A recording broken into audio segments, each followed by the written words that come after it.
사도신경. 나는 전능하신 아버지 하나님 천재 창조주를 믿습니다. 나는 그의 유일하신 아들 우리 주 예수 그리스도를 믿습니다. 그는 성령으로 잉태되어 동정녀 마리아에게서 나시고 본디오 빌라도에게 고난을 받아 십자가에 못 박혀 죽으시고 장사한 지 사흘 만에 죽은 자 가운데서 다시 살아나셨으며 하늘에 오르시어 전능하신 아버지 하나님 우편에 앉아 계시다가 거기로부터 살아있는 자와 죽은 자를 심판하러 오십니다. 나는 성령을 믿으며 거룩한 공교회와 성도의 교제와 죄를 용서받는 것과 몸의 부활과 영생을 믿습니다. 아멘.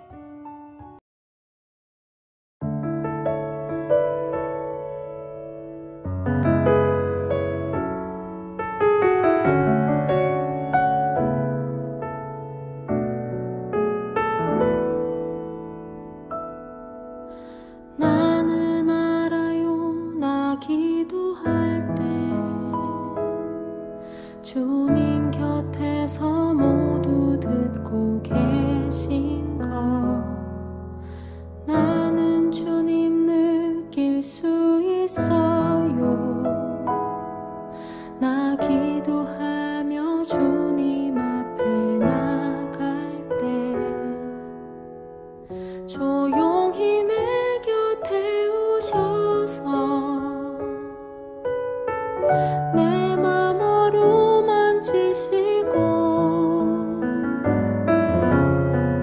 놀라운 주님의 그 평안 내 맘에 채워주시네.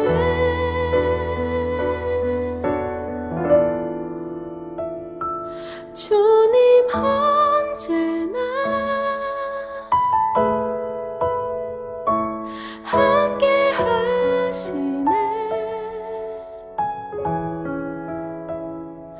어려운 일 당할 때 또 기쁜 일에도 함께 하시네. 주님 언제나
예수께서 즉시 제자들을 재촉하사 자기가 무리를 보내는 동안에 배 타고 앞서 건너편 벳세다로 가게 하시고 무리를 작별하신 후에 기도하러 산으로 가시니라.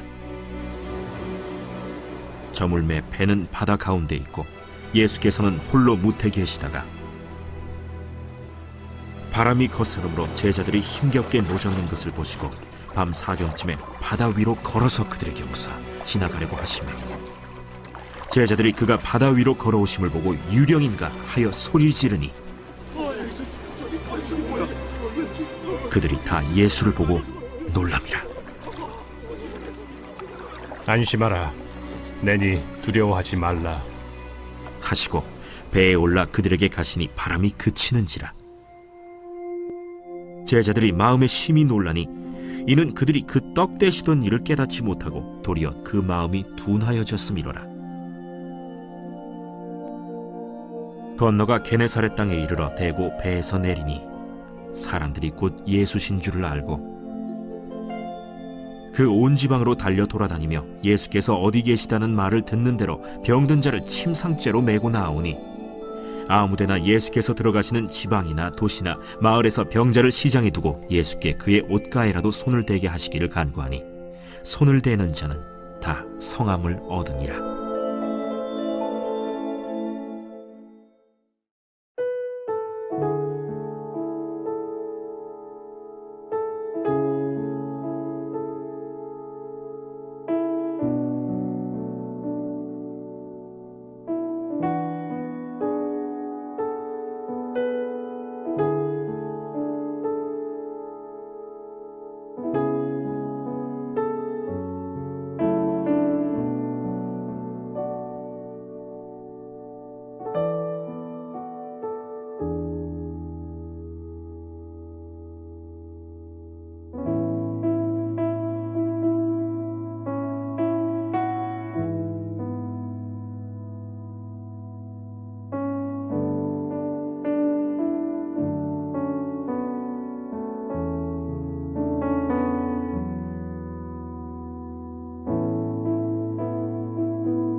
샬롬.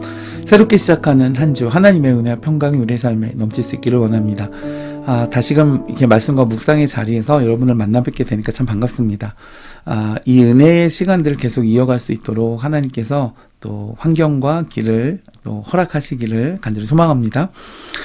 오늘 함께 읽은 말씀의 풍랑 앞에서 격동하는 제자들과 반면에 고요하고 평온한 예수님의 대조적인 두 세계가 보여지는 것 같습니다. 거친 폭풍우를 만나서 이 절망하고 있는 제자들의 모습은 어찌 보면 오늘날 세파에 시달리면서 힘겨워하는 우리들의 모습과도 좀 닮아 있지 않은가 그렇게 생각이 됩니다. 그러나 주님의 세계는 이제 산으로 기도하러 가시고 또 기적적으로 오늘 말씀의 파도를 딛고 가시는 놀라운 모습입니다. 우리도 이 고요하고 평화로운 주님의 세계로 들어갈 수는 없을까요?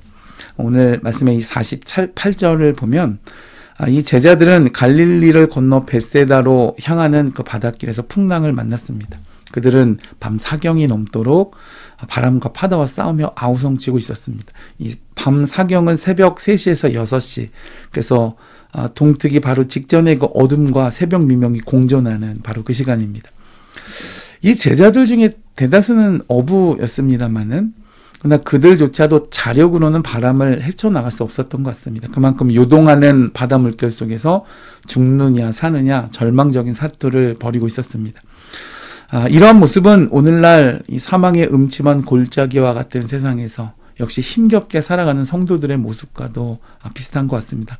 정말 오늘날 우리는 이 불안한 세계 정세 그리고 기상이변 또 알 수 없는 경제 상황 등등 정말 격동하는 세상 또 요동치는 세계에 살고 있는 것 같습니다.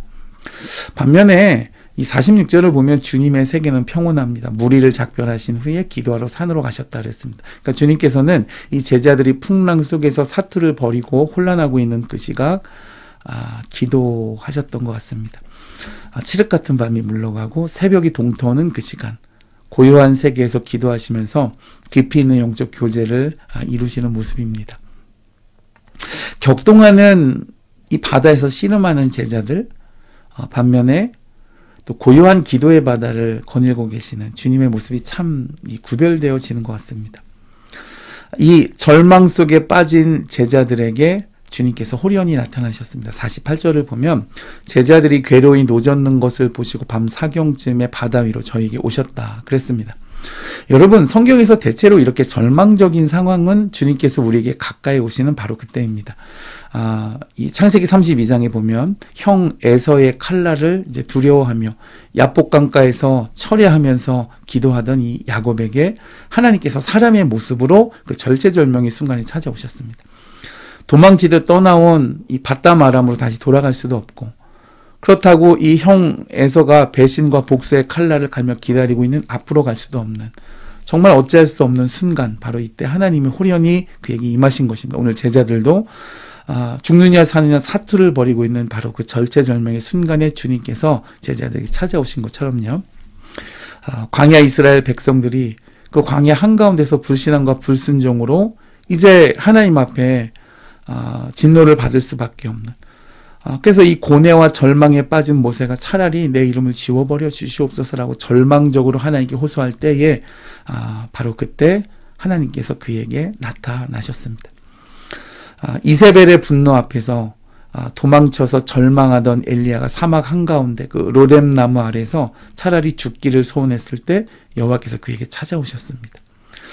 그러므로 우리가 절망적 위기를 맞게 될 때 주님께서는 오늘날도 지금도 변함없이 내게로 다가오신다는 사실을 여러분 믿으시기를 바랍니다. 근데 여러분, 그때 주님은 지나가시려고 했습니다. 이 48절 끝에 오늘 말씀에 저희에게 오사 지나가려고 하시매 그랬습니다. 아니, 그 풍랑 중에 사투를 벌이고 있는 제자들에게 오셨으면서도 왜 그 위기 중에 있는 그들을 즉시 구출해 주시지 않고 지나가려고 하실까요? 근데 여러분, 하나님께서 우리의 세계로 호련히 임하실 때는 언제나 우리 곁을 지나가려고 하십니다. 야곱의 경우에도 말이죠. 창세기 32장을 보면 이 야곱을 찾아오신 하나님이 지나가려고 하시매라고 기록했습니다. 그런데 지나가시는 하나님을 야곱이 붙들고 놓지 않고 밤새 씨름했다 그랬습니다. 모세도 그냥 지나가시지 말기를 하나님께 호소했습니다. 엘리야도 마찬가지입니다. 열왕기상 19장 11절을 보면 절망하고 있는 그에게 나타나신 하나님이 여호와께서 지나가시는데 라고, 그 절망 중에 찾아오신 하나님의 임재를 지나가신다라고 성경은 말하고 있습니다. 이것은 무엇이냐? 그러니까 passing by, 그러니까 우리 곁을 지나가시는 주님을 그 간절한 기도로서 그 발걸음을 멈추시게 할 수 있고, 그때 돌아보시는 주님과의 만남을 체험케 한다는 사실을 깨닫게 되는 것입니다. 그러면 여러분, 우리의 기도와 고요한 세계는 무관하지 않은 것입니다. 절망적 상황에 빠질 때에 절체절명의 위기의 순간에 간절한 기도는 우리 곁에 서신 주님을 우리 문제와 위기 가운데로 모셔드릴 뿐만 아니라 친히 일성으로 잠잠하라 고요하라 명하심으로 격동하는 풍랑과 위기와 문제들을 해결해 주실 수 있는 놀라운 만남의 기회가 되어진 줄 믿습니다. 여러분, 기도입니다. 특별히 이 밤 사경 새벽 3시부터 6시까지 여러분, 이 시간은 경건한 성도의 기도의 시간입니다. 성경에는 새벽이 동트오기 직전에 응답의 역사가 많이 나와 있습니다. 오늘 말씀에 바람과 싸우던 제자들에게 주님이 이 밤 사경에 찾아오셨고, 야곱이 야복강 그 브니엘에서 결국에는 하나님과 씨름하여 하나님을 이기고 그 이름을 야곱에서 이스라엘로 하나님이 주신 이름을 받고 축복받고 일어나 걸어갈 때에 아침해가 떠올랐다 그랬습니다. 이 밤 사경이죠. 시편 130편 6절에는 성도들은 파수꾼이 아침을 기다림보다 주를 더 기다린다 그랬습니다. 밤 사경에 기도한다는 말입니다. 이것이. 여러분, 기도는 요동하는 세계에서 정적과 고요가 감도는 주님의 세계로 우리를 옮겨줄 수 있습니다. 여러분, 바로 이 시간, 지금 기도하는 자가 승리하는 것입니다. 예수님은 이 절망에 빠진 제자들을 그 풍랑과 위기 가운데 구출해 주셨습니다. 50절 말씀해 보니까 안심하라 내니 두려워 말라. 이 제자들에게 용기를 북돋아 주시면서 그 위기에서 벗어나게 해주셨습니다. 여기에 이 말씀한 내니라는 이 말, 이것은 나로다라는 칭호입니다. 구약에서는 이것은 곧 여호와라는 말씀입니다. 그러므로 오늘 제자들에게 풍랑 중에 찾아오신 예수님은 시내산에서 모세에게 나타나셨던 바로 그 여호와 하나님이었습니다. 이 여호와 되신 주님은 시편 68편 19절에 우리의 짐을 대신 지시는 주라고 그랬습니다. 누가복음 12장 23절에 또 27절에 까마귀를 먹이시고 백합화를 입히시는 주님이라고 했습니다. 여러분, 이 여호와께서 네로다라고 선언하실 때는 바람도 그치고 물결도 고요해지고 풍람도 잠잠해졌습니다. 이와 같이 주님의 일성은 오늘 우리들의 격동하는 문제라도 위기라도 해결하실 수 있는 능력이 있는 줄 믿습니다. 사랑하는 여러분, 여러분의 그 상황이 어떠신지 제가 다 알 수는 없습니다. 그러나 혹여 절체절명의 위기의 순간, 절망적 순간, 어찌할 수 없는 순간에 있다고 생각되신다 할지라도 여러분, 그때가 인생의 밤 사경입니다. 동토 오기 직전입니다. 두려워 마시고 안심하시고 주님께서 기도하는 자에게 찾아오셔서 위기에서 벗어나게 하실 줄 믿습니다. 오늘 이 아침 그 주님께 부르짖고 그 주님의 이름을 부르며 주님을 찾는 뜨거운 기도의 시간 되어질 수 있기를 주님의 이름으로 축복해 드립니다.